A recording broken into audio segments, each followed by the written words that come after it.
Une déclaration qu'il a faite cette semaine. Et dans cette déclaration, André Juvin ne propose ni plus ni moins qu'une nouvelle intervention de l'armée française au Burkina Faso.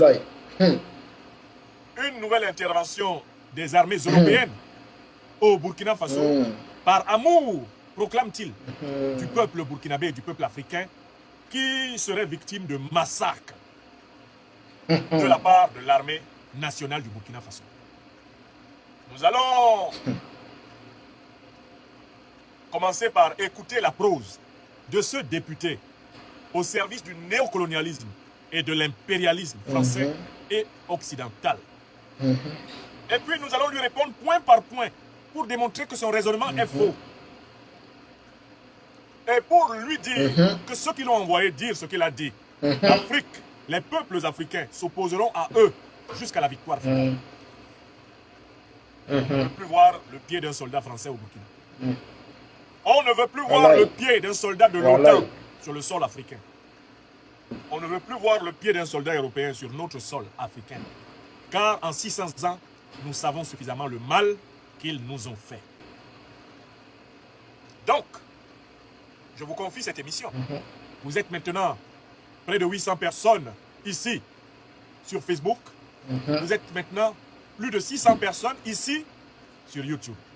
Ne m'obligez pas à prononcer les mots que leurs logiciels ne veulent pas entendre. Agissez pour que l'émission aille à son terme. Faites votre devoir. Je fais le mien. Ne soyez pas des téléspectateurs passifs. Connectés. Et seulement 246.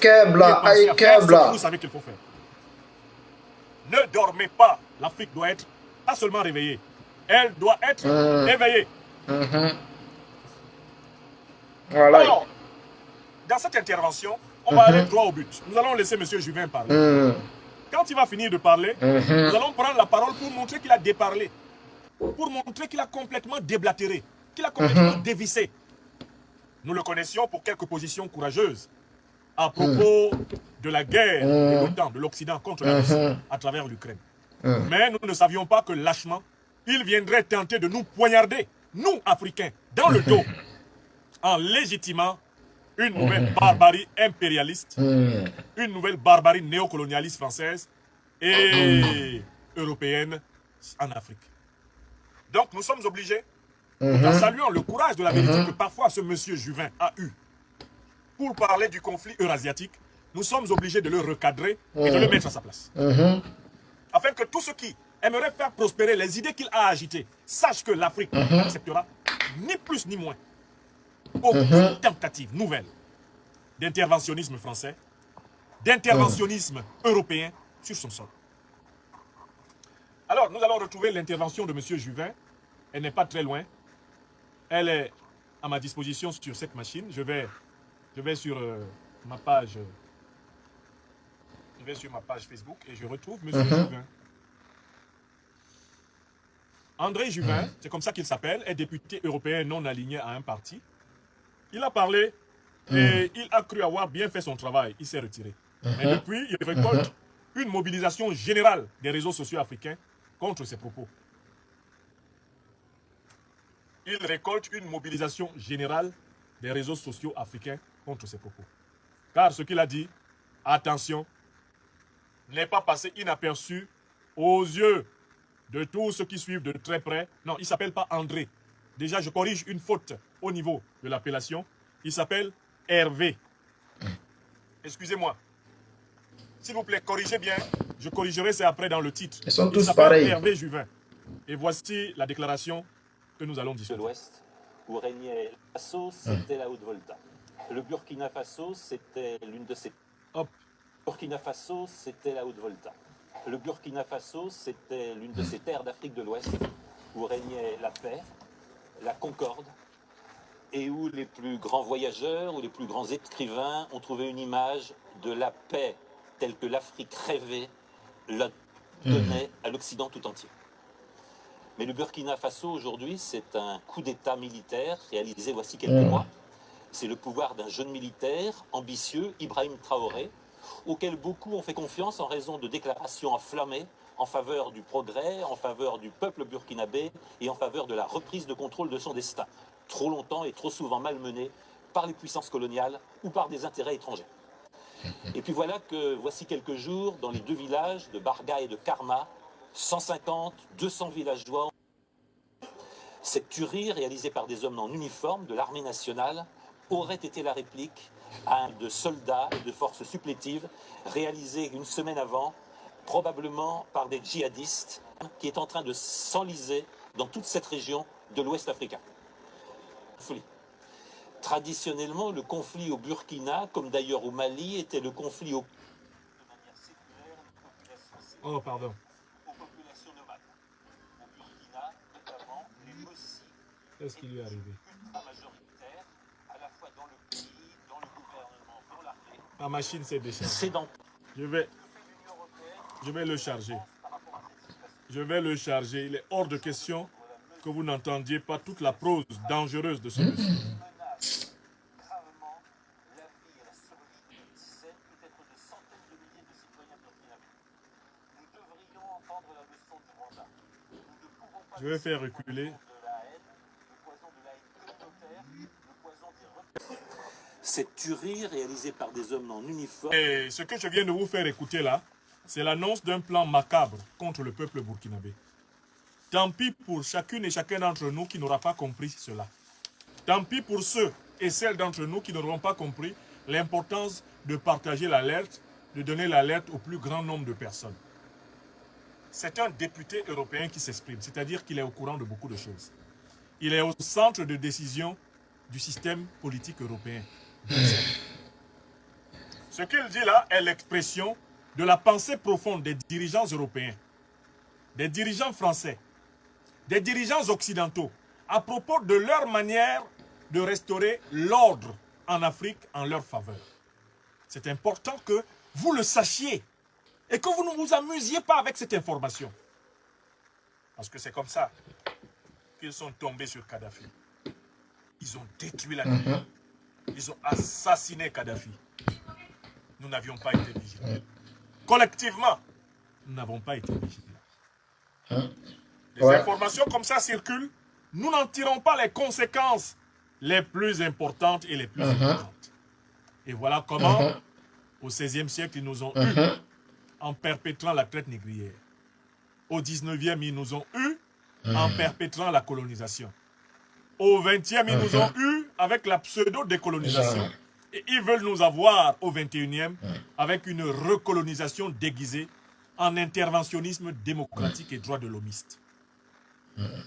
Ce n'est pas possible qu'un député européen tienne un tel discours sans que les plus hautes autorités africaines ne prennent immédiatement la parole pour lui demander, et à ceux qui l'ont envoyé parler, de se tenir pour dire que c'est tout le continent qui se dressera comme un seul homme contre tous ceux qui tenteront de mettre en œuvre l'idée abominable par laquelle il conclut son discours. Exactement.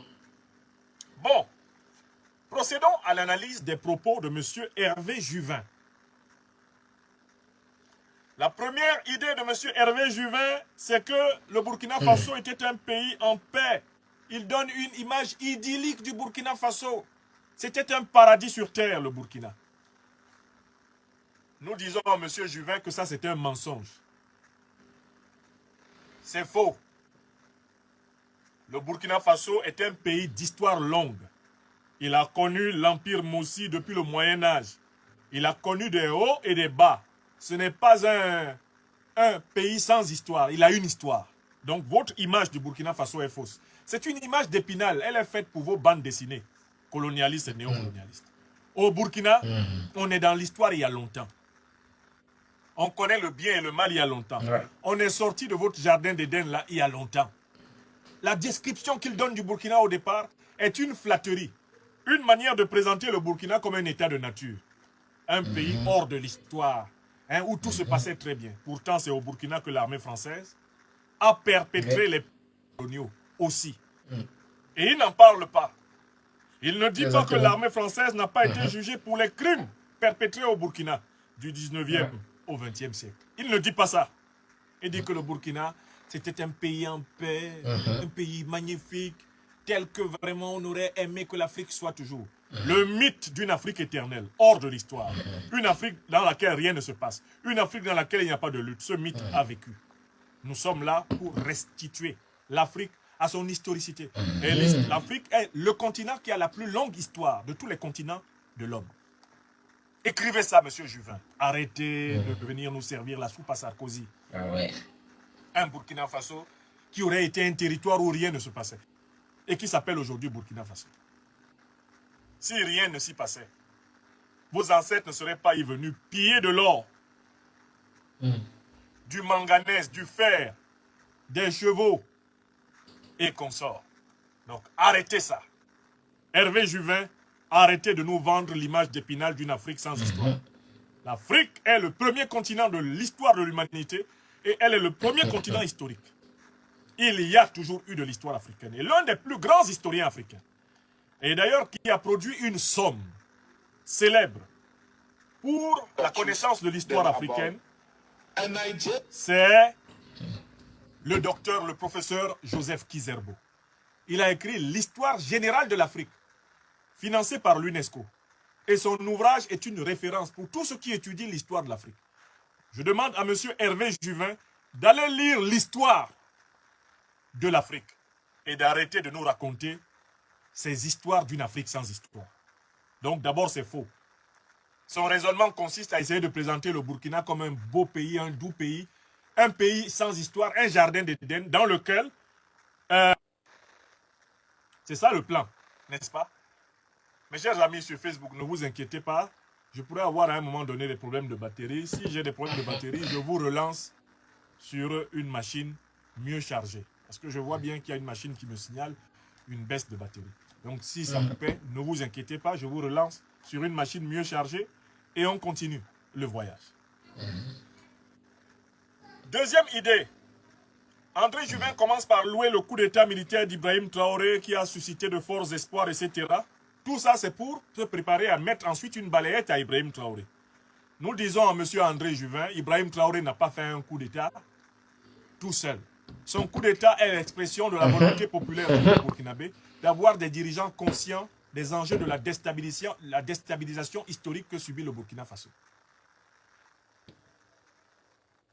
Le coup d'état d'Ibrahim Traoré n'est pas un coup d'état néocolonialiste, c'est un coup d'état révolutionnaire. Non, mais j'ai vu qu'il s'appelle Hervé.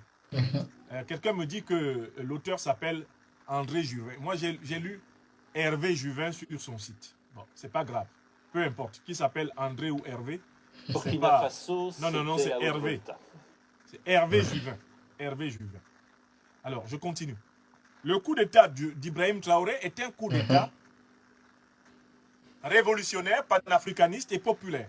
Contrairement au coup d'état de Damiba, qui était un coup d'état néocolonialiste et antipopulaire. Donc c'est le peuple burkinabé qui est la force principale du régime d'Ibrahim Traoré. Donc vous vous trompez déjà en tentant de le présenter comme un singleton qui serait venu en quelque sorte prendre le pouvoir au Burkina sans le soutien du peuple.